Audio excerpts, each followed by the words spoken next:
Health Mitch here. Today we're going to talk about challenges. Now, people like to say problems or failures, things like that.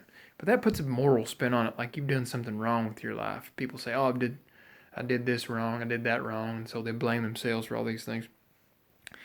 But actually, those events that you may have performed poorly in, or may have done considered it the wrong way. It was just a way that you did it, and it either worked or didn't work. When you put morality into it, there's a good and a bad, but that's not really helpful for you. So if you can get yourself to a place where you start thinking about things with some objectivity. So remind yourself that you are not the stuff that you've done. A good example of this, let's say that you were running and you tripped and fell and you broke your leg.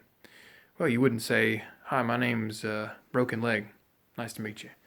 No, you are Mitch, in this case, and I have a broken leg. Now, there is a lot of folks who subscribe to certain things, and they might identify themselves as an alcoholic or a drug addict, and that labels you with something. And that ends up becoming, or it can become, part of your identity. That's a tough one because you are not the bottle. You are not your stuff. You're your own self. You're your own human being. Those are just different things that you have experienced. And chances are they were just maladaptive coping strategies. Those are things you chose to do to cope with what you were going through.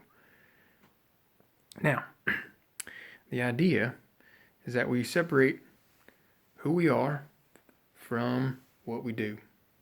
So that way, no matter what we do, we are not that.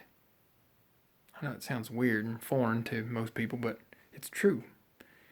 So no matter what we do, we're not defined by that. We are still who we are called to be, basically, when we were born. Okay? So one of the best things we can do is start to separate ourselves from those things we've done, because they don't define who we are. And people will try to put you in a box and label you all your life. Don't let them do it. It's not who you are. You can respectfully decide that they are mistaken, which is okay. They can have that thought. That's their thought. You don't have to adopt that. It's actually none of your business what they think about you. The best thing is to have a good thought about how you are and how you're supposed to operate. Remember, you are not your stuff. All right. Y'all take care.